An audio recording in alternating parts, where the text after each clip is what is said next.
ప్రభుదినంలో ఆరాధనకు చేరొచ్చినటువంటి సహోదరి సహోదరులకు పిల్లలకు ప్రభు యేసు నామమున వందనాలు తెలియజేస్తున్నాను. కీర్తన గ్రంథము 127వ కీర్తన చదువుకుందాం.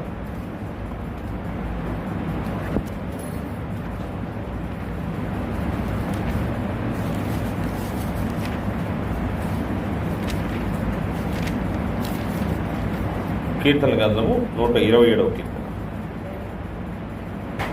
యెహోవా ఇల్లు కట్టించని ఎడల దాని కట్టువారి ప్రయాసము వ్యర్థమే. యెహోవా పట్టణమును కాపాడని ఎడల దాని కావలి కాయువారు మేలుకొనుట వ్యర్థమే. యెహోవా ఇల్లు కట్టించని ఎడల దాని కట్టువారి ప్రయాసము వ్యర్థమే.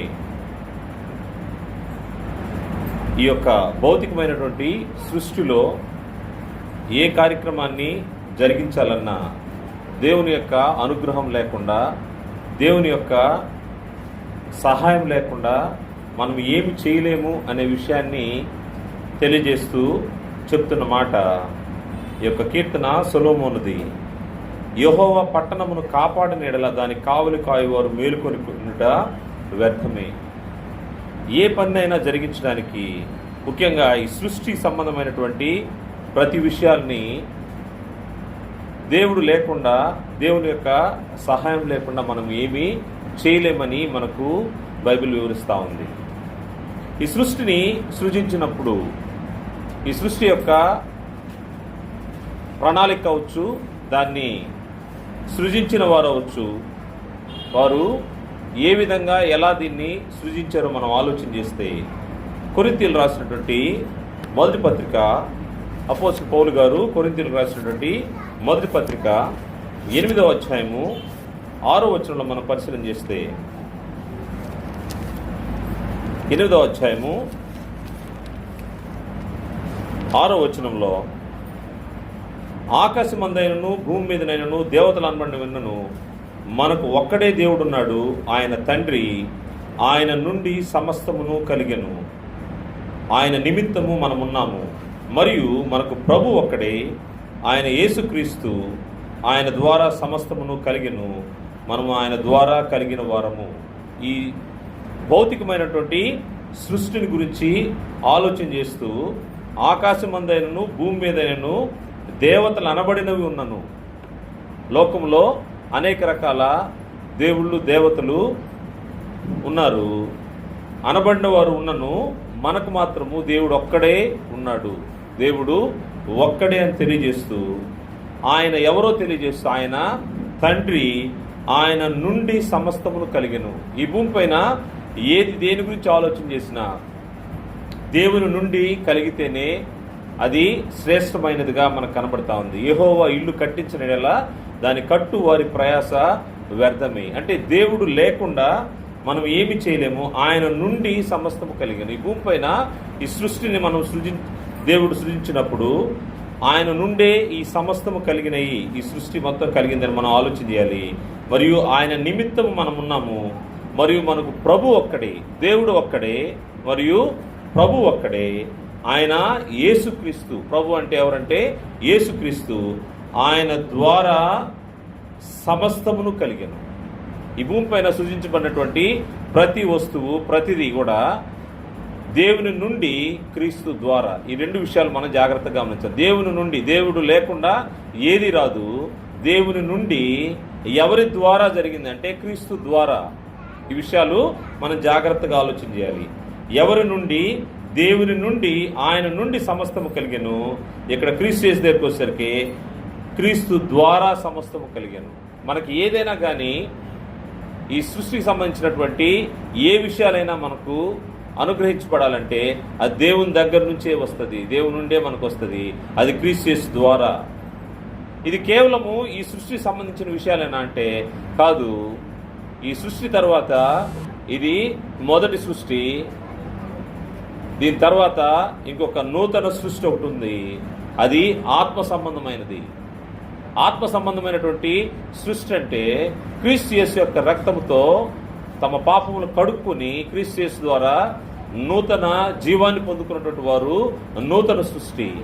ఈ సృష్టిని కూడా దేవుడు క్రీస్తు యేసు ద్వారా కలిగించాడు. దేవుని నుండి, దేవుని కృపచేత క్రీస్తు యేసు యొక్క మరణము ద్వారా, క్రీస్తు యేసు యొక్క బలి ద్వారా నూతన సృష్టి సృజించబడింది. మనం ఇప్పుడు చూసింది బాహ్యమైన సృష్టి, ఈ యొక్క లోకము సృజించబడడం, ఇందులో ఉన్నటువంటి ఆకాశము లేకపోతే భూమి, నక్షత్రాలు సమస్తం సృజించబడినటువంటి విధానం చూసాము. అది దేవుని నుండి కలిగింది. అది ఎవరి ద్వారా కలిగిందంటే క్రీస్తు యేసు ద్వారా కలిగింది. మన ప్రయాస ఏదైనా కానీ దేవుని నుండి క్రీస్తు యేసు ద్వారా మనకు అనుగ్రహించబడతా ఉంది. ఈ విషయంలో మనం ఆలోచన చేస్తే ఇది భౌతిక సంబంధమైన సృష్టితో పాటు ఆత్మ సంబంధమైన సృష్టి కూడా ఉంది. దీనికి కూడా దేవుని నుండి క్రీస్తు ద్వారా మనకు కలిగినట్టుగా మనకు కనబడతా ఉంది. దేవుని నుండి మనకు అనుగ్రహించబడితేనే మనకు ఏ ఈవైనా కానీ వచ్చేదానికి అవకాశం ఉందని గ్రంథము తెలియజేస్తూ ఉంది. సరే, ఇప్పుడు మనం ఆలోచన చేస్తే దేవుని నుండి క్రీస్తు ద్వారా మనకు ఆత్మ సంబంధమైనటువంటి విషయాలు ఏమి మనకు దొరుకుతాయో చూస్తే, ఎఫెసీ పత్రిక 1వ అధ్యాయం 3వ వచనము మొదటి భాగంలో, మన ప్రభు అయిన యేసుక్రీస్తు యొక్క తండ్రి యొక్క దేవుడు స్తుతింపబడునుగాక, ఆయన క్రీస్తు నందు పరలోక విషయములలో ఆత్మ సంబంధమైన ప్రతి ఆశీర్వాదమును మనకు అనుగ్రహించను. క్రీస్తు యేసు ద్వారా తండ్రి అయిన దేవుడు ఏదన్నా మానవునికి ఇవ్వాలనుకుంటే అది ఆయన ఎలా చేశాడంటే, పరసంబంధమైనటువంటి ప్రతి ఆశీర్వాదాన్ని, ఆత్మ సంబంధమైన ప్రతి ఆశీర్వాదాన్ని క్రీస్తు యేసు ద్వారా ఇవ్వడానికి, క్రీస్తు యేసు నందు ఇవ్వడానికి ఆయన ఇష్టపడినాడు. క్రీస్తు యేసు ద్వారానే మనం వీటన్నిటిని పొందుకుంటా ఉంటాం. క్రీస్తు యేసు నందు మనం పొందుకునే ఈ యొక్క భాగ్యాన్ని ఆలోచన చేస్తే, ఈ ప్రారంభంలో భౌతిక సంబంధమైన సృష్టి ఉంది, రెండో వైపు నూతన సృష్టి ఉంది. ఇది భౌతికమైంది, నూతన సృష్టి ఆత్మ సంబంధమైనదిగా మనకు కనబడతా ఉంది. ఈ ఆత్మ సంబంధమైన సృష్టిలో, ఈ నూతన సృష్టిలో క్రీస్తు ప్రభు వారి ద్వారా కొన్ని కట్టబడతాయి, క్రీస్తు ప్రభు వారి ద్వారా కొన్ని బిల్డ్ చేయబడతాయి. క్రీస్తు ప్రభు వారు దానికి మూలరాయి ఉంటాడు. ఆయన ద్వారా సమస్తము కట్టబడే ఏర్పాటు జరుగుతూ ఉంటుంది. క్రీస్తు ప్రభు ద్వారా మనకు ఏమి కట్టబడుతుంది అనే విషయాన్ని ఈరోజు గ్రంథంలోంచి పరిశీలన చేద్దాము. మొట్టమొదటి మనం ఆలోచన చేస్తే, క్రీస్తు ప్రభు వారి ద్వారా మనుషుల యొక్క వ్యక్తిత్వాలు కట్టబడతా ఉంటాయి. పర్సనాలిటీస్, వ్యక్తిత్వాలు కట్టబడతా ఉంటాయి. మనుషుల యొక్క వ్యక్తిత్వము క్రీస్తు ప్రభువులోకి రాకముందు తన యొక్క పరిస్థితులు వేరుగా ఉంటాయి.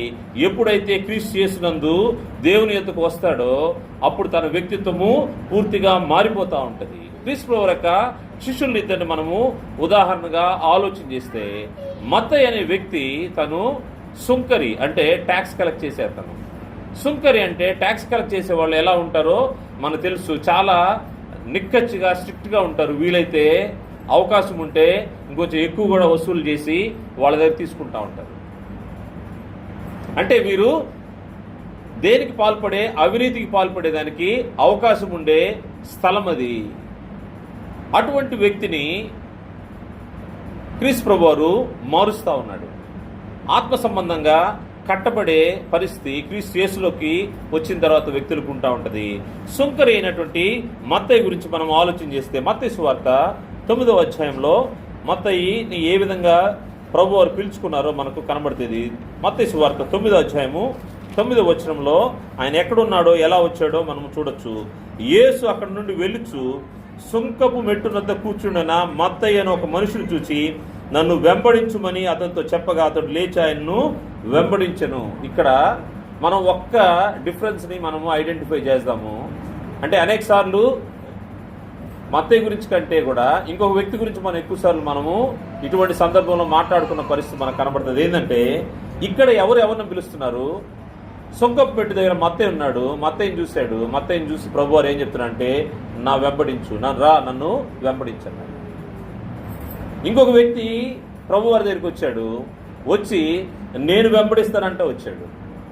ధనవంతుడు వచ్చాడు, ఒక యవనస్తుడైన ధనవంతుడు. నేను వెంబడిస్తానని వచ్చినప్పుడు ప్రభువారు కొన్ని రెస్ట్రిక్షన్స్ పెట్టాడు. అంటే చూశాడు, తన పరిస్థితి చూసి నీకు కొన్ని కొదువుగా ఉన్నాయన్నాడు. ఏం కొదువుగా ఉన్నాయంటే, నీకున్నటువంటి ఆస్తి. దాన్ని ఏం చెప్పాడంటే, అమ్మి బీదలకు ఇచ్చి నన్ను వెంబడించాను.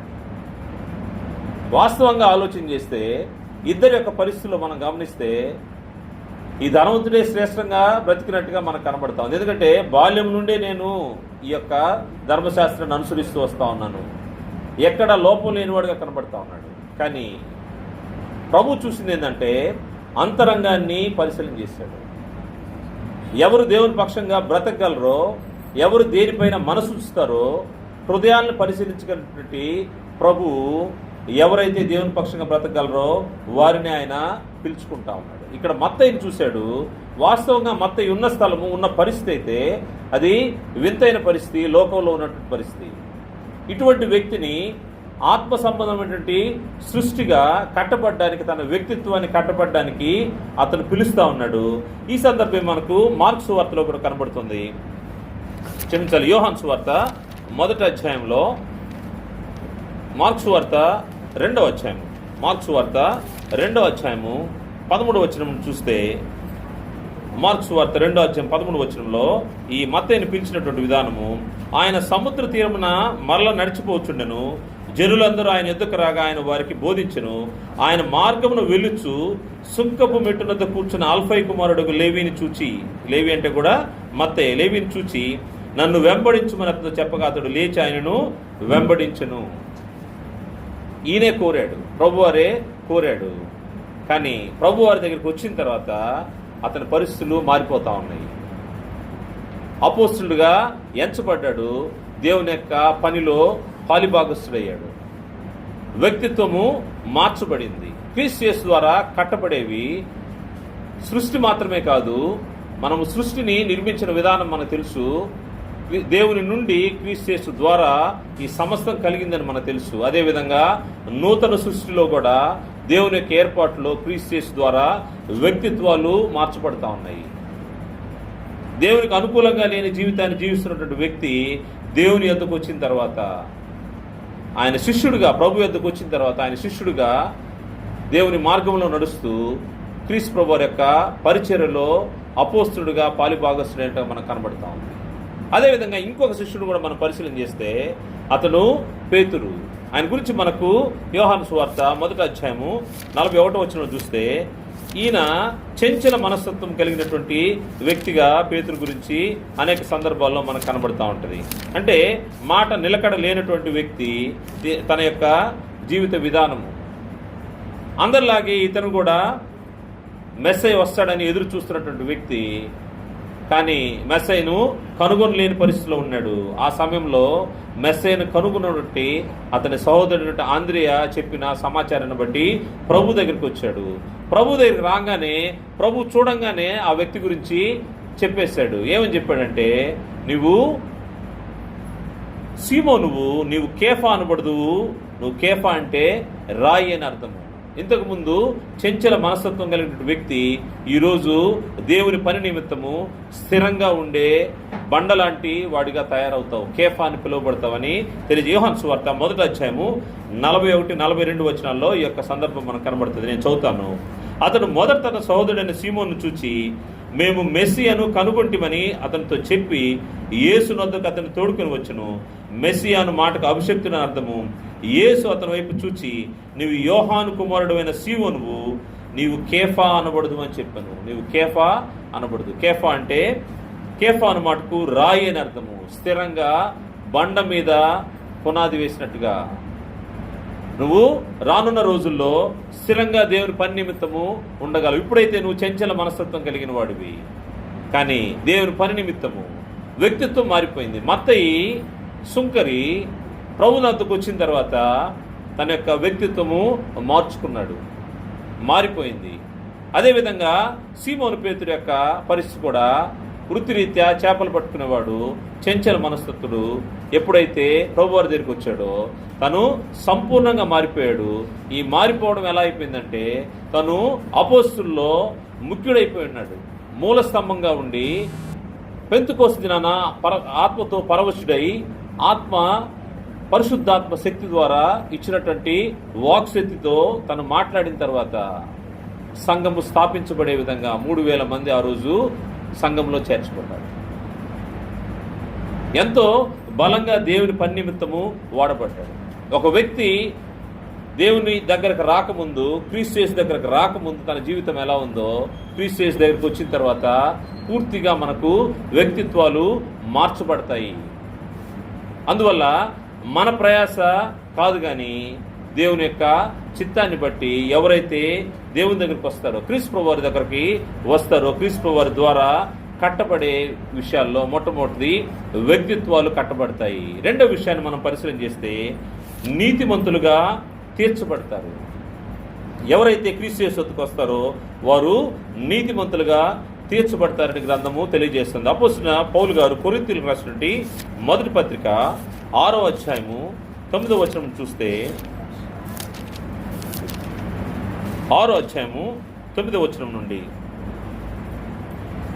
అన్యాయస్తులు దేవుని రాజ్యముకు వారసులు కాలేనని మీకు తెలియదా? మోసపోకుడి, జారులైనను, విగ్రహారాధకులైనను, వ్యభిచారులైనను, ఆడంగితనము గలవారైనను, పురుష సమయోగులైనను, దొంగలైనను, లోబులైనను, త్రాగుబోతులైనను, దూషకులైనను, దోచుకుని వారైనను దేవుని రాజ్యమునకు వారసులు కానేరరు. మీలో కొందరు అట్టి వారై ఉంటిరి గాని అంటే ఇది ఎప్పటి పరిస్థితి? పూర్వము క్రీస్తు యేసు దగ్గరకు రాకముందు మన పరిస్థితులు ఆ విధంగా ఉన్నాయి. అట్టి వారై ఉంటిరి గాని ప్రభు అయిన యేసు క్రీస్తు నామమున మన దేవుని ఆత్మయందు మీరు కడుగబడి పరిశుద్ధపరచబడిన వారై నీతిమంతులుగా తీర్చబడిరి. లోకంలో ఉన్నప్పుడు ఈ యొక్క అపవాది క్రియలన్నిటికీ దాసులైనటువంటి వారు క్రీస్తు యేసునందుకు వచ్చినప్పుడు క్రీస్తు ప్రభు ద్వారా ఏ విధంగా కట్టబడుతున్నారంటే నీతిమంతులుగా తీర్చబడతా ఉన్నారు. ఒకప్పుడైతే మీరు ఆ విధంగా ఉన్నారు. ఇప్పుడైతే ప్రభు అయిన యేసుక్రీస్తు నామమును మన దేవుని ఆత్మ యందును మీరు కడుగబడి, దేవుని ఆత్మ పరిశుద్ధాత్మ ద్వారా క్రీస్తు ప్రభు వారి యొక్క రక్తం ద్వారా కడుగుబడి పరిశుద్ధపరచబడిన వారై నీతిమంతులుగా తీర్చబడతారు. ఒక వ్యక్తి నీతిమంతుడు కావాలంటే క్రీస్తు యేసు ద్వారా దేవుని యొద్దకు రాకపోతే నీతిమంతుడిగా తీర్చబడము అసాధ్యమైపోతా ఉంటుంది. ఈ లోకంలో ఉన్నటువంటి వారి మంచితనాన్ని బట్టో లేకపోతే ఇంకా ఏ సత్క్రియను బట్టో నీతిమంతుడిగా తీర్చబడే అవకాశం లేదు. క్రీస్తు యేసు ద్వారా దేవుని యొద్దకు వస్తేనే నీతిమంతుడిగా తీర్చబడే అవకాశం ఉందని గ్రంథం తెలియజేస్తూ ఉంది. పరిశుద్ధులుగాను నీతిమంతులుగా తీర్చబడ్డారు. ఈ నీతిమంతులుగా తీర్చబడడానికి దేవుని యొక్క సంకల్పం, దేవుని యొక్క ఏర్పాటు ఏ విధంగా ఉందంటే దానికోసము క్రీస్తు ప్రభు వారి యొక్క బలిని దేవుడు ఏర్పాటు చేసి పెట్టాడు. ఒక వ్యక్తి ఈ భూమి పైన నీతిమంతుడిగా తీర్చబడాలంటే క్రీస్తు ప్రభు వారి యొక్క బలి మాత్రమే అవసరం. అది కాకుండా ఏ విధానం చేత కూడా ఒక వ్యక్తి క్రీస్తు యేసు లేకుండా నీతిమంతుడయ్యే అవకాశం లేదని గ్రంథము తెలియజేస్తాం. తీతు పత్రిక 2వ అధ్యాయం 11వ వచనం చూస్తే ఒక వ్యక్తి నీతిమంతుడిగా ఏ విధంగా తీర్చబడ్డాడో దానికోసం దేవుని యొక్క సంకల్పం ఏమైనదో మనం ఆలోచన చేస్తే, ఏలయనగా సమస్త మనుషులకు రక్షణకరమైన దేవుని కృప ప్రత్యక్షమై మనము భక్తిహీనతయు ఇహలోక సంబంధమైన దురాశను విసర్జించి శుభప్రదమైన నిరీక్షణ నిమిత్తం అనగా మహాదేవుడును మన రక్షకుడైన యేసుక్రీస్తు మహిమ యొక్క ప్రత్యక్షత కొరకు ఎదురుచూస్తూ ఈ లోకంలో స్వస్థ బుద్ధితోనూ నీతితోనూ భక్తితోనూ బ్రతుకుచుండడం వలన మనకు బోధించుచున్నది. ఆయన సమస్తమైన దుర్నీతి నుండి మనల్ని విమోచించి సత్క్రియలేని ఆసక్తి గల ప్రజలను తన కోసం పవిత్రపరుచుకుని తన సొత్తుగా చేసుకుంటూ తన్ను తానే మన కొరకు అర్పించుకొనెను. క్రీస్తు ప్రభువారు లేకుండా, క్రీస్తు ప్రభువారి యొక్క బలి లేకుండా మనము నీతిమంతులుగా తీర్చబడలేము. కారణం ఏంటంటే దుర్నీతి నుండి మనల్ని విమోచించి, దుర్నీతి అంటే మనము దుర్నీతిలో ఉన్నాము, దుర్నీతిలో ఉన్న వ్యక్తి నీతిమంతుడిగా కన్సిడర్ కాడు. ఆ విధంగా పిలువబడ్డు. దుర్నీతిలో ఉండి నీతిమంతుడని అనడానికి అవకాశం లేదు. దుర్నీతిలో ఉంటే దుర్నీతిపరుడు అంటాడు. దుర్నీతిపరుడు నీతిమంతుడిగా ఏ విధంగా తీర్చబడతాడంటే అది క్రీస్తు ప్రభు వారి యొక్క రక్తము ద్వారానే. దానికోసమే ఆయన ఏం చేశాడంటే తన్ను తాను మన కొరకు దేవునికి బలిగా అర్పించుకున్నాడు. క్రీస్తు ప్రభు వారి యొక్క రక్తము లేకుండా, క్రీస్తు ప్రభు వారి యొక్క బలి లేకుండా ఒక వ్యక్తి నీతిమంతుడిగా తీర్చబడలేడు. అందువల్ల క్రీస్తు ప్రభు వారి ద్వారా ఏమి కట్టబడతా ఉంటుందంటే మనము నీతిమంతులుగా తీర్చబడతా ఉంటాం. మొదటిది వ్యక్తిత్వం కట్టబడుతుంది. రెండవది మనము నీతిమంతులుగా కట్టబడతా ఉంటాము. నీతిమంతులుగా కట్టబడకపోతే దేవుని దగ్గర, దేవుని రాజ్యంలో మనము ఉండలేము. నీతిమంతులుగా చేయడానికి ఏం జరిగిందంటే క్రీస్తు ప్రభు వారి యొక్క బలి జరిగింది. మనము దుర్నీతిలోకి ఏ విధంగా నెట్టబడ్డామని ఆలోచన చేస్తే ఒక్కని అవిధేయత వల్ల మనము దుర్నీతిలోకి వెళ్ళాము, మరియు క్రీస్తు ప్రభు వారి యొక్క విధేయత వలన మనము దేవుని బిడ్డలుగా నీతిమంతులుగా తీర్చబడ్డామని మనకు గ్రంథం తెలియజేస్తుంది. రోమపత్రిక 5వ అధ్యాయము 19వ వచనం చూస్తే, రోమపత్రిక 5వ అధ్యాయము 19 నుంచి 21 వరకు చూస్తే, ఏలయనగా ఒక మనుష్యుని అవిధేయత వలన అనేకులు పాపులుగా ఎలాగు చేయబడరు. ఒక మనుష్యుని యొక్క అవిధేయత, ఆదాము చేసినటువంటి ఆజ్ఞాతిక్రమాన్ని బట్టి, అవిధేయతను బట్టి అనేకులు పాపులుగా ఎలాగ చేయబడతారో అలాగే ఒకని విధేయత వలన అనేకులు నీతిమంతులుగా చేయబడతారు. ఎవరి ఒకరంటే క్రీస్తు ప్రభువారు. క్రీస్తు ప్రభువారి యొక్క విధేయత ఏం చేసిందంటే మనల్ని నీతిమంతులుగా తీర్చింది. ఆయన విధేయత చూపిన వాడే, దేవుని మాటకు విధేయత చూపి ఆయన సిలువలో మన కోసం మరణించడానికి ఆయన ఇష్టపడి సిలువలో ఆయన తన ప్రాణాన్ని అర్పించాడు. దాని ద్వారానే మనము దుర్నీతి నుండి విమోచించబడి నీతిమంతులుగా తీర్చబడ్డాం. ఒక వ్యక్తిత్వాన్ని మాత్రమే కట్టడం కాదు, అదేవిధంగా నీతిమంతులుగా తీర్చే పని క్రీస్తు ప్రభువారిది. ఈ నూతన సృష్టిలో క్రీస్తు ప్రభువారు ఏం చేశారంటే మన వ్యక్తిత్వాలతో పాటు మనల్ని నీతిమంతులుగా తీర్చినట్టుగా మనకు గ్రంథంలో కనబడుతూ ఉంది. మూడో విషయాన్ని మనం ఆలోచన చేస్తే, కుటుంబాలని కట్టే పని కూడా క్రీస్తు ప్రభువారు జరిగించారు. ఈ ఆత్మ సంబంధమైనటువంటి కుటుంబాలు ఏ విధంగా కట్టబడాలో దేవుని యొక్క ఏర్పాటులో దాన్ని క్రీస్తు ప్రభువారు మాదిరిగా ఈ భూమిపైన చూపించి వెళ్ళినట్టుగా మనకు కనబడుతుంది. ఎఫెసీ పత్రిక 5వ అధ్యాయము 22వ వచనంలో ఆత్మ సంబంధమైనటువంటి కుటుంబము లేకపోతే సంఘము ఏ విధంగా కట్టబడుతుందో దాన్ని ఆయన తెలియజేస్తూ, ఎవరు ఏ విధంగా ఒక కుటుంబంలో వారి వారి బాధ్యతలు ఏ విధంగా ఉండాలో వాటిని తెలియజేస్తూ ఎఫెసీ పత్రిక 5వ అధ్యాయము 22 నుంచి 27 వరకు మనం పరిశీలన చేస్తే, స్త్రీలారా ప్రభువుకు వలె మీ సొంత పురుషులకు లోబడి ఉండుడి.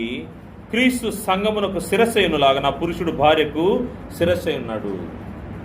కుటుంబాలు ఆత్మ సంబంధంగా కట్టబడే విధానాలు కూడా క్రీస్తు ప్రభువారి ద్వారా ఆత్మ సంబంధంగా కట్టబడుతూ ఉంటారు. దానికి ఆయన చూపినటువంటి పరిశుద్ధాత్మ చూపినటువంటి మార్గం కూడా మనం ఆలోచన చేస్తే, క్రీస్తుని మాత్రమే, క్రీస్తుని సంఘాన్ని పోల్చి చెప్పడం జరిగింది. భార్యలు ఏ విధంగా లోబడాలంటే, స్త్రీలారా ప్రభువునకు వలె మీ సొంత పురుషులకు లోబడి ఉండుడి. ప్రభువునికి సంఘం ఏ విధంగా లోబడి ఉంటుందో అదేవిధంగా స్త్రీలు తమ యొక్క భర్తలకు లోబడి ఉండాలి. కారణము, క్రీస్తు సంఘమునకు శిరస్సులాగన పురుషుడు భార్యకు శిరస్సు ఉన్నాడు. క్రీస్తే శరీరమునకు రక్షకుడై ఉన్నాడు. భార్యకు ఎవరు రక్షణ కల్పిస్తారంటే భర్త రక్షణ కల్పిస్తాడు.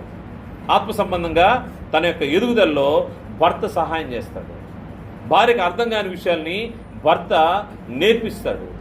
ఆత్మ సంబంధంగా నడిపిస్తాడు. అది దేవుని యొక్క ఏర్పాటు. ఆత్మ సంబంధంగా ఒక స్త్రీ ఏ విధంగా జాగ్రత్తగా ఉండాలో కుటుంబ పరిధిలో దాన్ని తెలియజేస్తా ఉన్నాడు. స్త్రీలు తమ సొంత పురుషులకు లోబడి ఉండాలి. దాని తర్వాత తెలియజేస్తూ, సంఘము క్రీస్తునకు లోబడినట్టుగా భార్యలు కూడా ప్రతి విషయంలోనూ తమ పురుషులకు లోబడవలను.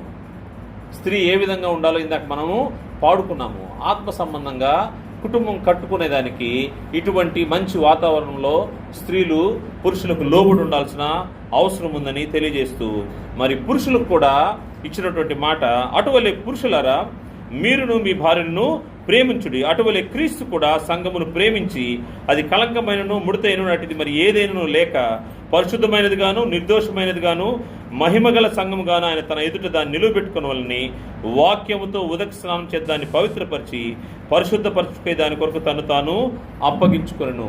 సంఘము కొరకు క్రీస్తు ప్రభువారు ఏ విధంగా సంఘాన్ని ప్రేమించి తన ప్రాణాన్ని ఇచ్చాడో, పురుషులు కూడా తమ భార్యల కొరకు ఈ విధంగా వారు ప్రేమ కలిగి భార్య నిమిత్తము ప్రాణం పెట్టేవారిగా ఉండాలి. భార్యను ప్రేమించాలని క్రీస్తు ప్రభువు ఏ విధంగా సంఘాన్ని ప్రేమించారో అదేవిధంగా పురుషులు భర్తలు భార్యలు ప్రేమించాలి.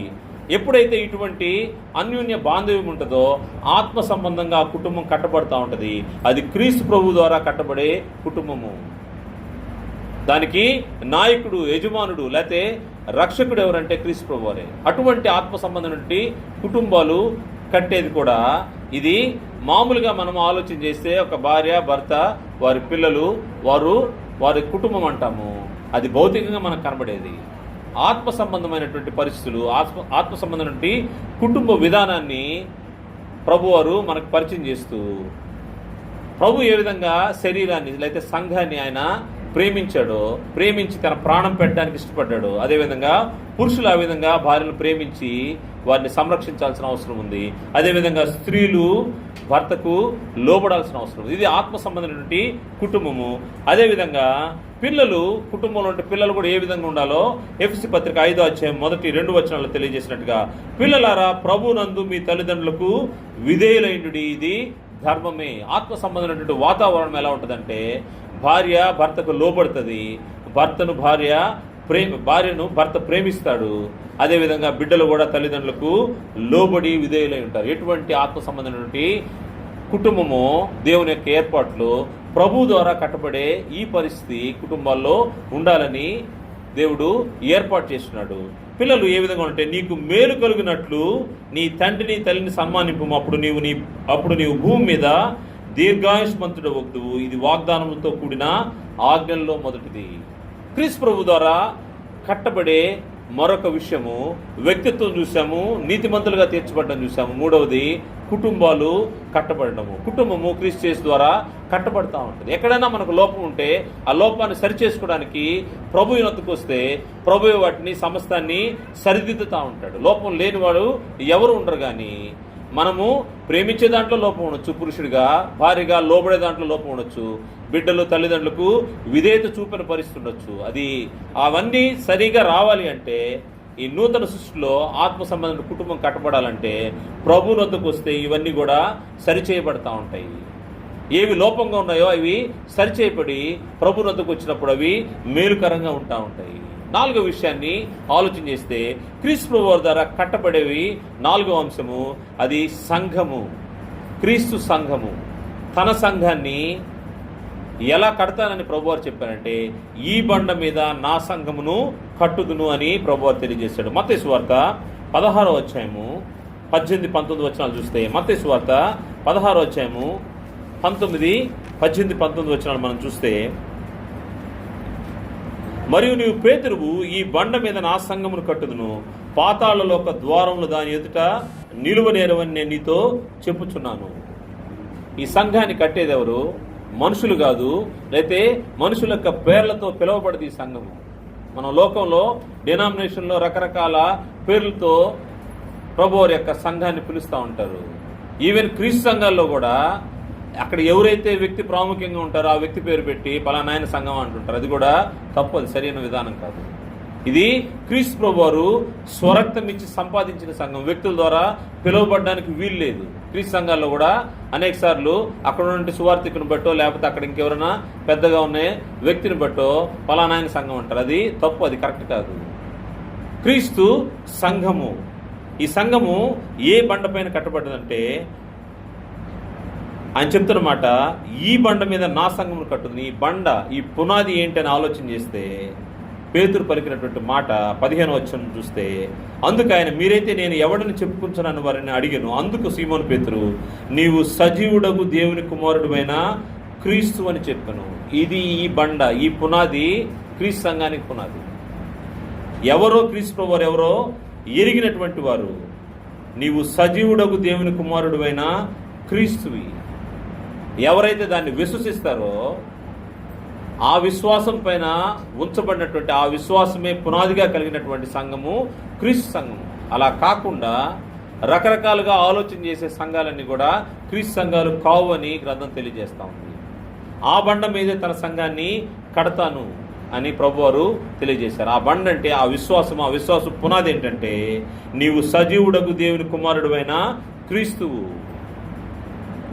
క్రీస్తుని నమ్మడానికి విశ్వసించలేనటువంటి రోజుల్లో ప్రభువారు రూఢిగా చెప్పినటువంటి మాట, ఎవరైతే ఈ విశ్వాసానికి వస్తారో ఆ బండ, ఆ పునాది, దానిపైన నేను సంఘాన్ని కడతాను, అది నా సంఘం అన్నాడు. ఈ సంఘాన్ని గురించి యెషయా ప్రవక్త తెలియజేసినటువంటి మాటలు మనం చూస్తే, యెషయా గ్రంథము 2వ అధ్యాయము 2వ వచనంలో, ఇది ప్రవచన రూపంగా సంఘాన్ని గురించి, క్రీస్తు ప్రభువారు నూతన సృష్టికి ఇవ్వబోయే ఈ సంఘం యొక్క ఆనవాళ్ళ గురించి ప్రవచన రూపంలో తెలియజేయబడిన మాట. యెషయా గ్రంథం 2వ అధ్యాయం 2వ వచనంలో, అంచె దినములలో పర్వతముల పైన యెహోవా మందిర పర్వత శిఖరమున స్థిరపరచబడి కొండల కంటే ఎత్తుగా ఎత్తబడను. ప్రవాహము వచ్చినట్టు సమస్త అన్ని జనులు దానిలోనికి వచ్చెదరు. అన్ని జనులు, వాస్తవంగా ఈ రోజుల్లో యెషయా ప్రవక్త ప్రవచించే రోజుల్లో ఇశ్రాయేల్ దగ్గరికి, అన్ని జనులకి, దేవుని ప్రజలకి ఎంతో దూరం ఉండేది. దేవుని ఆరాధించడానికి అన్ని జనులకి అవకాశం లేని రోజులు. అన్ని జనులు దేవుని యొక్క మందిరాల్లోనికి రాకుండా పరిస్థితుల్లో, అటువంటి పరిస్థితుల్లో యెషయా ప్రవచిస్తా ఉన్నాడు. అంత్య దినములలో పర్వతములపైన యెహోవా మందిర పర్వతము పర్వత శిఖరమున స్థిరపరచబడి కొండల కంటే ఎత్తుగా ఎత్తబడును. ప్రవాహం వచ్చినట్టు సమస్త అన్ని జనులు దానిలోనికి వచ్చెదరు. ఆ కాలమున సియోను నుండి ధర్మశాస్త్రము, యెరూషలేము నుండి యెహోవాకు బయలువెలును. జనములు గుంపులు గుంపులుగా వచ్చి యాకోబు దేవుని మందిరమునకు, యెహోవా పర్వత మందిరమునకు మనం వెలుదుము రండి. ఆయన తమ మార్గముల విషయం మనకు బోధించును. మనం ఆయన త్రోవల్లో నడుతుమని చెప్పుకుందురు. అన్ని జనులు చేరే స్థలము, దేవుని ప్రజలతో అన్ని జనులు కలిసి కూర్చునే స్థలము, అది క్రీస్తు సంఘము. క్రీస్తు యేసు యొక్క రక్తము ద్వారా కొనబడినటువంటి సంఘము. ఆయన రక్తం ద్వారా కొనబడినటువంటి ప్రజలుండే, విశ్వాసులుండే సంఘాన్ని క్రీస్తు సంఘం అన్నారు. ఈ సంఘాన్ని కట్టేది కూడా ప్రభువారే. ఆయన పునాదిని చూపించాడు. దాని తర్వాత పునాది ద్వారా ఈ సంఘం కట్టబడతా ఉంది. ఈ కట్టబడేటప్పుడు ఎవరు, ఎటువంటి వారు దానిలోకి వస్తారో కూడా చెప్పాడు. దాంట్లో అన్ని జనులు వస్తారన్నారు. అదేవిధంగా ఈ సంఘం యొక్క గోడలు ఏ విధంగా కట్టబడ్డాయి, పునాది చూసాము. దాంట్లో ఉండే ప్రజలు ఎవరో చూసాము. ఈ గోడలు ఎలా కట్టబడతాయంటే సజీవమైనటువంటి, ఆత్మ సంబంధమైనటువంటి రాళ్లతో కట్టబడే సంఘము క్రీస్తు ప్రభువారి యొక్క సంఘము. పేతురు రాసినటువంటి మొదటి పత్రిక 2వ అధ్యాయము 5వ వచనం చూస్తే, పేతురు రాసిన మొదటి పత్రిక 2వ అధ్యాయం 5వ వచనంలో, యేసుక్రీస్తు ద్వారా దేవునికి అనుకూలములకు ఆత్మ సంబంధమైన బలులర్పించుటకు పరిశుద్ధ యాజకులుగా ఉండునట్లు మీరును సజీవమైన రాళ్ల వలె నుండి ఆత్మ సంబంధమైన మందిరముగా కట్టబడుచున్నారు. సజీవమైన రాళ్ళు, ఇందులో ఉండే విశ్వాసులు సజీవమైన రాళ్ళు, ఆత్మ సంబంధమైన మందిరము. ఈ నూతన సృష్టిలో క్రీస్తు సంఘంలో సంఘము నిర్మించబడే విధానము. ప్రభువారు ఏ విధంగా కడుతున్నాడంటే, ఎటువంటి రాళ్ళను ఆయన పేర్చి కడుతున్నాడంటే ఆత్మ సంబంధమైనటువంటి రాళ్ళు, సజీవమైన రాళ్ళు. అంటే ఇక్కడ చేరినటువంటి విశ్వాసులే సజీవమైన రాళ్లుగా కట్టబడతా ఉన్నారు. అటువంటి సంఘము, ఆ సంఘాన్ని స్థాపిస్తా అన్నాడు. ఆ సంఘము కట్టే పని కూడా క్రీస్తు ప్రభువారిది. భౌతికమైన కట్టడాలు మనకు అనేకం కనబడతాయి. మనకు ప్రఖ్యాతి చెందినటువంటి అనేక కట్టడాలు చూసాము గ్రంథంలో. పాత నిబంధనలు అవ్వచ్చు, కొత్త నిబంధనలు అవ్వచ్చు, అనేక కట్టడాలు ఉన్నాయి. చివరికి ప్రభువారి శిష్యులు ఆయన దగ్గరికి వచ్చి, లేకపోతే ప్రజలు ఆయన దగ్గరికి వచ్చి ఆ యెరూషలేము దేవాలయాన్ని కూడా చూపించారు. అది అద్భుతమైన కట్టడము. ఈ కట్టడాలన్నీ కాదు, ఆత్మ సంబంధమైనటువంటి సజీవమైన రాళ్లతో కట్టబడిన సంఘము. మనం ఇక్కడ కొద్ది మందిగా చేరిన ఇది ఎంతో అద్భుతమైనటువంటి కట్టడం. కారణం ఏంటంటే దీనిలోకి వచ్చినటువంటి, దీనిలో పేర్చబడినటువంటి రాళ్ళు ఆత్మ సంబంధమైనటువంటి సజీవమైన రాళ్ళు. వీరి యొక్క బ్యాక్గ్రౌండ్స్ డిఫరెంట్గా ఉన్నాయి. వీరి వ్యక్తిత్వాలు పూర్వము వేరువేరుగా ఉన్నాయి. ఇప్పుడైతే మార్చబడినటువంటి వ్యక్తిత్వాలు మార్చబడి నీతిమంతులుగా తీర్చబడిన ఈ వ్యక్తులు ఆత్మ సంబంధమైన రాళ్లుగా గోడలో పేర్చబడతా ఉన్నారు. అటువంటి సంఘాన్ని ఆయన కడతా అన్నాడు. ఇటువంటి సంఘ స్థాపన మనకు తెలుసు. అపోస్తల కార్య గ్రంథము 2వ అధ్యాయము 37 నుంచి 42 వరకు మనం చూస్తే ఈ యొక్క సంఘ స్థాపన దాదాపు 3000 మంది పాప క్షమాపణ నిమిత్తము, యేసుక్రీస్తు పాప క్షమాపణ నిమిత్తము బాప్తిసం తీసుకొని పరిశుద్ధాత్మ వరం పొందుకొని సంఘంలో చేర్చబడినవారు. వారితో పాటు అనేక మంది అన్ని జనులు యెషయా గ్రంథంలో చెప్పబడినట్టుగా ఈరోజు చేర్చబడతా ఉండరు. మరియు ప్రభు రక్షణ పొందుతున్న వారిని అనుదినము వారితో చేర్చుచుండను. అపోస్తల కార్య గ్రంథం 2వ అధ్యాయం 47వ వచనంలో ఈ మాట ఉంది. అనుదినము అన్ని జనులు చేర్చబడుతున్నారు. గుంపులు గుంపులుగా అన్ని జనులు వస్తున్నారంట. కారణం ఏంటంటే ఇది ఎవరి ద్వారా కట్టబడింది? క్రీస్తు యేసు ద్వారా కట్టబడినటువంటి ఆత్మ సంబంధమైనటువంటి మందిరము. ఇది క్రీస్తు సంఘము. దీని పునాది, దీని యొక్క గోడలు, దీని యొక్క పైకప్పు, ప్రతిదీ ఆత్మ సంబంధమైనటువంటి పరిశుద్ధమైంది, పవిత్రమైనదిగా ఉంది. దీనికోసం ఏం చేశాడంటే క్రీస్తు ప్రభువారు తన ప్రాణాన్ని ఇచ్చాడు. ఈ సంఘం కోసము, ఈ శరీరం కోసము ఆయన ప్రాణాన్ని ఇచ్చాడు. మరియు ఈ సంఘానికి శిరస్సుగా ఆయన ఉన్నాడు.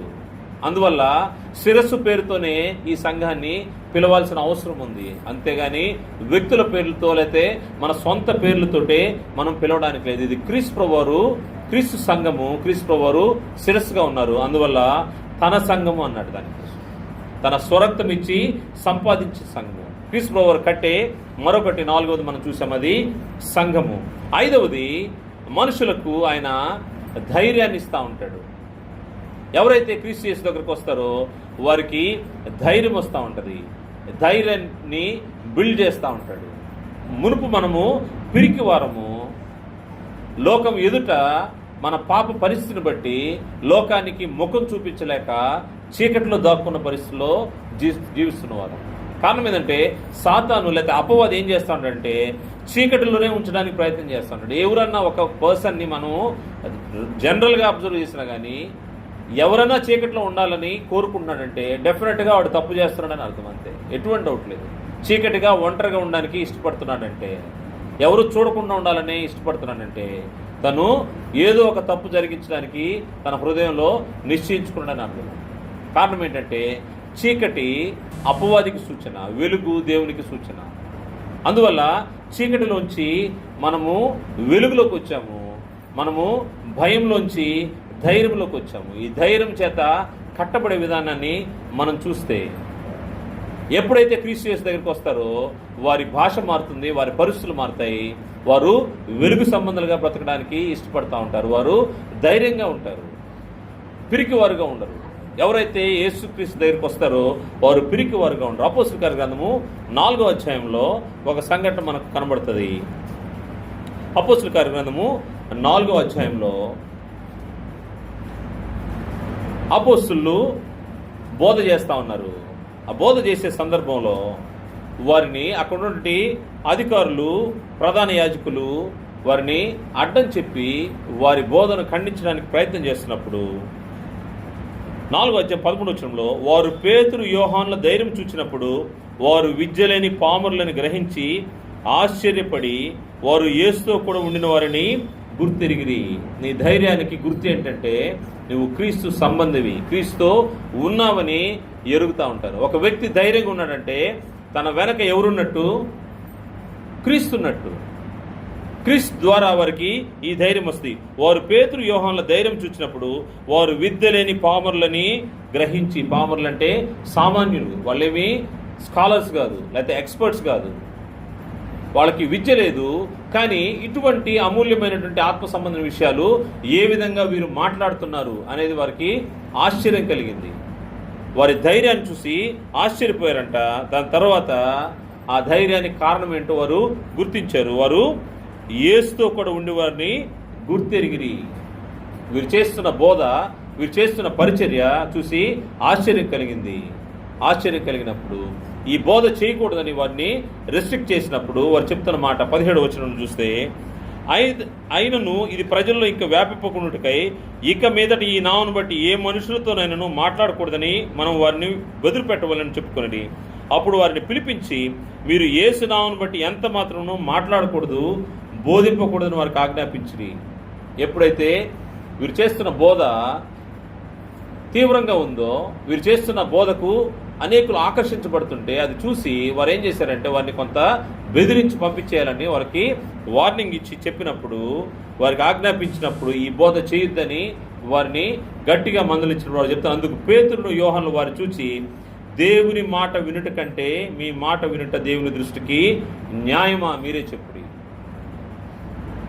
ఒక ప్రధాన యాజకుడి దగ్గరికి వచ్చి మాట్లాడాలంటే, అసలు ప్రధాన యాజకుడి దగ్గరికి వచ్చి మాట్లాడి నిలబడి మాట్లాడేంత ధైర్యం కూడా లేదు. అధికారుల దగ్గరికి వచ్చి ధైర్యంగా మాట్లాడగలిగే పరిస్థితి లేదు. వీళ్ళు సామాన్యులు, చదువుకున్న వాళ్ళు కూడా కాదు, లేకపోతే యాజకులు కాదు, లేకపోతే దగ్గరకు వచ్చి వారితో మాట్లాడే అంత పరిస్థితి ఉండేవారు కాదు. కానీ వీళ్ళు ఇప్పుడు మేము మాట్లాడుతున్నారంటే, అందుకు పేతురును యోహాను వారిని చూచి దేవుని మాట వినుట కంటే మీ మాట వినుట దేవుని దృష్టికి న్యాయమా.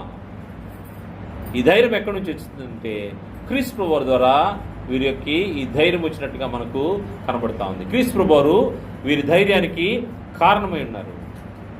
ఎవరికి లోబడాలో, ఎవరి పక్షంగా బ్రతకాలో మీరు చెప్తే మేము వినేది కాదు, దేవుడు చెప్తే మేము వింటాము. దేవుడి దృష్టికి ఇది న్యాయమా మీరు చెప్పేది అని వాళ్ళు ప్రశ్నిస్తూ ఉన్నారు. అదేవిధంగా అపోస్తలుల గ్రంథము 5వ అధ్యాయంలో కూడా 5వ అధ్యాయము 27 నుంచి 32 వరకు చూస్తే వారిని తీసుకొచ్చి సభలో నిలబెట్టగా ప్రధాన యాజకుడు వారిని చూసి, మీరు ఈ నామమును బట్టి బోధింపకూడదని మేము మీకు ఖండితంగా ఆజ్ఞాపింపలేదా? ఆల్రెడీ ఒకసారి వార్నింగ్ ఇచ్చాం కదా, ఆజ్ఞాపింపలేదా? ఇదిగో మీరు యెరూషలేములోను మీ బోధతో నింపి ఈ మనుషుని హత్య మా మీద తేవాలని ఉద్దేశించున్నారని చెప్పాను. అప్పటికే క్రీస్తు ప్రభువు వారిని బలి ఇవ్వడం జరిగిపోయింది. ఎప్పుడైతే ఈ బోధ ఎక్కువగా యెరూషలేములో ప్రకటించబడతా ఉంటుందో ఏం జరుగుతుంది? చిన్నగా అది వాళ్ళ మీదకి వస్తుంది. ఈ హత్య చేశారని వాళ్ళ మీదకి వస్తుందని ఆలోచించి వాళ్ళు మాట్లాడుతున్నారు. మీ బోధతో నింపి ఈ మనుషుని హత్య మా మీద తేవాలని ఉద్దేశించారని చెప్పాను. అందుకు పేతురు అపోస్తలును, మనుషులకి కాదు దేవునికి మేము లోబడవలను కదా. ఎవరికి లోబడాలి? మేము దేవునికే లోబడాలి. ఇటువంటి ధైర్యము ఎక్కడి నుంచి వస్తుందంటే, ఎప్పుడైతే క్రీస్తు యేసు దగ్గరకు వస్తారో, క్రీస్తు యేసునందు మాత్రమే ఇటువంటి ధైర్యం వస్తుంది. అదేవిధంగా స్టెఫెనుని రాళ్లతో కొట్టి చంపే సందర్భంలో కూడా స్టెఫెను మాట్లాడిన మాటలు ఆలోచన చేస్తే అపోస్తలుల కార్య గ్రంథము 7వ అధ్యాయం 51-52లో వారిని ముష్కరులారా అన్నాడు. హృదయములు చెవునిళ్ళు దేవుని వాక్యమునకు లోపరచనలను వారులారా, సున్నము కొట్టిన సమాధుల్లారా. ఇటువంటి మాటలు మాట్లాడే ధైర్యం ఎలా వచ్చిందంటే కారణము క్రీస్తు యేసు ద్వారానే.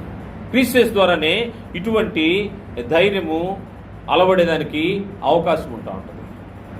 కారణము దాని తర్వాత అపోస్తులు కూడా అనేక సందర్భాలు, అపోస్తుల కార్యం 18వ అధ్యాయము 9-11 వరకు కూడా పౌలు, తిమోతి వీళ్ళందరూ శీలను పరిచర్య జరిగించే సమయంలో కూడా వారిని భయపెట్టడానికి, వారిని ఇబ్బంది పెట్టడానికి ప్రయత్నించే సమయంలో కూడా వారు ధైర్యంగా దేవుని వాక్యాన్ని బోధించారు. కారణం ఏంటంటే ప్రభు వారి దగ్గరికి వచ్చినప్పుడు నీకు ధైర్యము బిల్డ్ అవుతూ ఉంటుంది, కట్టబడుతూ ఉంటుంది. ఎప్పుడైతే నువ్వు ధైర్యంగా దేవుని మాటలు తెలుపుతావో, సిగ్గుపడక, లేకపోతే భయంతో చీకట్లో ఉండక నువ్వు ధైర్యంగా దేవుని యొక్క వాక్యాన్ని ప్రకటిస్తావు, క్రీస్తు యేసు నీతో పాటు ఉన్నాడని అర్థం. క్రీస్తు యేసే ఈ ధైర్యాన్ని ఇస్తాడు. క్రీస్తు యేసు ద్వారా ఆత్మ సంబంధం కట్టబడే మరొక అంశం చూస్తే అది దేవుని ద్వారా, దేవుని నుండి క్రీస్తు ద్వారా మనకు ఇవ్వబడినటువంటి నిరీక్షణ. ఈ నిరీక్షణ ఏంటంటే గతంలో మనము దేవుడు లేని వారము, దేవుని ప్రజలతో మనము సమానంగా చూడబడినటువంటి అన్ని జనులు ఇప్పుడైతే క్రీస్తు యేసు ద్వారా దేవునితో సమాధానపరచబడిన వారు మరియు దేవునితో అన్యోన్య సహవాసం కలిగిన వారు. కారణం ఏంటంటే అది క్రీస్తు యేసు ద్వారా జరిగింది.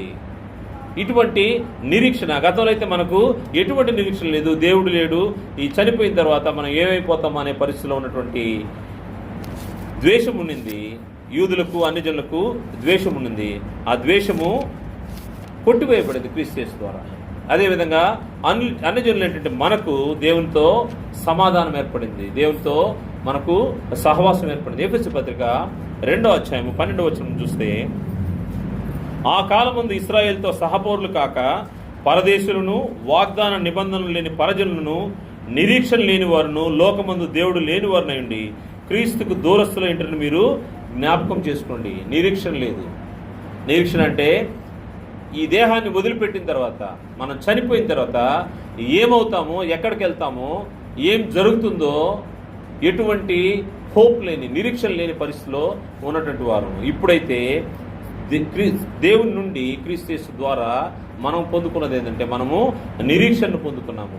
ఈ నిరీక్షణ ఇది నిశ్చలమైనది, ఇది దృఢమైనది, ఇది ఆత్మ వలె, ఆత్మ లంగర్ వలె స్ట్రాంగ్గా ఉండేదని హెబ్రీ పత్రికలో మనకు కనబడుతూ ఉంది. హెబ్రీ పత్రిక 6వ అధ్యాయము 19వ వచనం చూస్తే, ఈ నిరీక్షణ నిశ్చలమును స్థిరమునై మన ఆత్మకు లంగరు వలె నుండి తెర లోపల ప్రవేశించుచున్నది.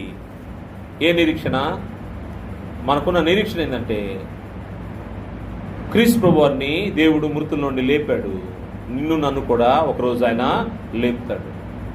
క్రీస్తు ప్రభువారిని దేవుడు తన కుడి పార్శ్వమున కూర్చుని పెట్టుకున్నాడు పరలోకంలో. నిన్ను నన్ను కూడా ఆయన పరలోకానికి తీసుకెళ్తాడు. ఇది శుభప్రదమైన నిరీక్షణ. ఈ భూమిపైన మిగతా మనుషులకి ఎవరికి లేనటువంటి నిరీక్షణ క్రైస్తవులకి, క్రీస్తు యేసు యొక్క రక్తం కొనబడ్డ వారికి ఉండే నిరీక్షణ ఏంటంటే ఒకరోజు మనం తిరిగి లేస్తాము. ప్రభువారిని దేవుడు ఏ విధంగా లేపాడో అదే విధంగా మనల్ని కూడా ఆయన లేపుతాడు, నిత్య జీవాన్ని ఇస్తాడు. ఇది మన యొక్క నిరీక్షణ. ఈ నిత్య జీవాన్ని గురించినటువంటి నిరీక్షణ కలిగిన వారమై, ఈ నిరీక్షణ ఎవరి ద్వారా మనకు వస్తుందంటే క్రీస్తు యేసు ద్వారా మనకు నిరీక్షణ ఇవ్వబడిందని గ్రంథము తెలియజేస్తూ ఉంది. తీతు పత్రిక 1వ అధ్యాయము 2వ వచనం చూస్తే, తీతు పత్రిక 1వ అధ్యాయము 2వ వచనము, దేవుడు ఏర్పరచుకున్న వారి విశ్వాసం నిమిత్తము నిత్య జీవమును గురించిన నిరీక్షతో కూడిన భక్తికి ఆధారముగు సత్య విషయమైన అనుభవ జ్ఞానం నిమిత్తము. నిత్య జీవమును గురించిన నిరీక్షణతో కూడిన భక్తికి ఆధారముగు సత్య విషయమైన అనుభవ జ్ఞానం నిమిత్తం. ఈ నిత్య జీవనం గురించినటువంటి నిరీక్షణ ఎవరి ద్వారా ఏర్పడిందంటే క్రీస్తు ప్రభువు వారి ద్వారా మనకు ఈ నిరీక్షణ ఇవ్వబడిందని గ్రంథం తెలియజేస్తా ఉంది. మనము దేవుని నుండి క్రీస్తు యేసు ద్వారా మనకు అనుగ్రహించబడినటువంటి సమస్త విషయాలను మనం పరిశీలన చేశాము. భౌతికమైన సృష్టిని చూసాము, సమస్తము దేవుని నుండి క్రీస్తు ద్వారా కలిగిందని చూసాము. అదేవిధంగా ఆత్మ సంబంధమైన సృష్టి, నూతన సృష్టి, దీన్ని కూడా మనం పరిశీలన చేశాము. దీంట్లో కూడా దేవుని నుండి, దేవుని యొక్క ఉచిత కృప చేత క్రీస్తు యేసు రక్తము ద్వారా మనం కొనబడ్డాము. క్రీస్తు యేసు ద్వారా మనము నూతన జీవముగా, నూతన సృష్టిగా చేయబడ్డాము. ఈ నూతన సృష్టిగా చేయబడినటువంటి విధానంలో క్రీస్తు ప్రభువు ద్వారా కట్టబడేవి ఏంటి అని మనం ఆలోచన చేస్తే, మొట్టమొదటిది మన వ్యక్తిత్వాలు కట్టబడతాయని చూసాము. 2వది కుటుంబం కట్టబడతాయని చూసాము. 3వది నీతిమంతులుగా తీర్చబడతాము. 4వది తన సంఘాన్ని, క్రీస్తు ప్రభువు వారు శిరస్సుగా ఉన్నటువంటి తన శరీరమైన సంఘంలో మనం కూడా ఆత్మ సంబంధమైనటువంటి సజీవమైన రాళ్లుగా మనము సంఘంగా కట్టబడతామని చూసాము. అదేవిధంగా ధైర్యాన్ని క్రీస్తు ప్రభువు ద్వారా మనం పొందుకుంటాం. అదేవిధంగా శుభప్రదమైనటువంటి నిరీక్షణ, మనం ఈ భూమిని విడిచిపెడితే యుగ యుగాలు దేవునితోనూ ఆయన కుమారుడితోనూ ఉంటామనే నిరీక్షణ. ఈ నిరీక్షణ లోకంలో ఉండే వారికి ఎవరికీ లేదు. కారణం ఏంటంటే వారికి క్రీస్తు ప్రభువు వారి యొక్క మరణము, పునరుద్ధాల గురించినటువంటి విశ్వాసం లేదు. వారికి క్రీస్తు యేసు యొక్క రక్తంలో కడుగుబడినటువంటి అనుభవం లేదు. వారికి పరిశుద్ధాత్మ యొక్క గైడెన్స్ లేదు. నీకు నాకైతే దేవుని ద్వారా ఉచితంగా అనుగ్రహించబడినటువంటి ఈ భాగ్యంలోకి మనం వచ్చున్నాం. అందువల్ల ఇటువంటి నూతన సృష్టికి సంబంధించినటువంటి క్రీస్తు యేసు ద్వారా కట్టబడినటువంటి మనము, మన నిరీక్షణను ఆధారము క్రీస్తు ప్రభువు యొక్క మరణమే, ఆయన పునరుద్ధానమే. ఎప్పుడైతే తండ్రి అయిన దేవుడు క్రీస్తు ప్రభువు వారిని మరణంలోంచి, సమాధిలోంచి లేపాడు, మనల్ని కూడా ఒకరోజు లేపుతాడు. ఒకరోజు ఆయనతో కూడా మనము ఉంటామన్న నిరీక్ష. ఇది శుభప్రదమైన నిరీక్షణ. దానికోసం మనము ఎదురు చూస్తూ ఉన్నాము. ఎదురు చూడడం మాత్రం కాదు, దానికి తగిన విధంగా మనం ఈ భూమిపైన జీవించాల్సిన అవసరం ఉంది. అలా కాకుండా మన ఇష్టానుసారంగా, మనకు నచ్చినట్టుగా ఇదే గ్రంథాన్ని పట్టుకొని మన సొంతంగా ఆలోచన చేసుకుంటా పోతే కుదరదు. కారణం ఏంటంటే లోకంలో అనేక మంది ఇదే గ్రంథాన్ని పట్టుకొని రకరకాలుగా వాళ్ళ ఇష్టం వచ్చినట్టుగా మాట్లాడుకుంటూ వెళ్ళిపోతా ఉన్నారు, వారి జీవిత విధానాన్ని కొనసాగిస్తున్నారు. కానీ క్రీస్తు యేసులోకి వచ్చిన నీవు నేనైతే, ఆయన నామం పెట్టబడినటువంటి ఆయన శరీరంలో అవయవములుగా ఉన్నటువంటి మనము, లేకపోతే ఆయన మందిరము, ఆత్మ సంబంధం మందిరము కట్టబడిన ఈ మందిరంలో ఉంటున్న మనము, సజీవమైన రాళ్ల వలె ఉన్నటువంటి మనము, క్రీస్తు పునాదిగా మూలరాయిగా ఉన్నటువంటి సంఘంలో ఉన్నటువంటి మనము నిరీక్షణ కలిగి ఉన్నాము. అది శుభప్రదమైన నిరీక్ష. ఒకరోజు మనము దేవునితోనూ ఆయన కుమారుడితోనూ యుగయుగాలు ఉండే ఆ భాగిస్తుంది. దానికోసం మనం ఇక్కడ జాగ్రత్తగా మన విశ్వాస యాత్ర ముగించాలని, దాని కొరకు ఆత్మ సంబంధంగా దేవుని యొక్క సహవాసంలో కలిసి ఉండాలని ప్రభుపేట మనం చేస్తూ ముగిస్తున్నాను. అందరికీ వందనాలు తెలియజేస్తున్నాను.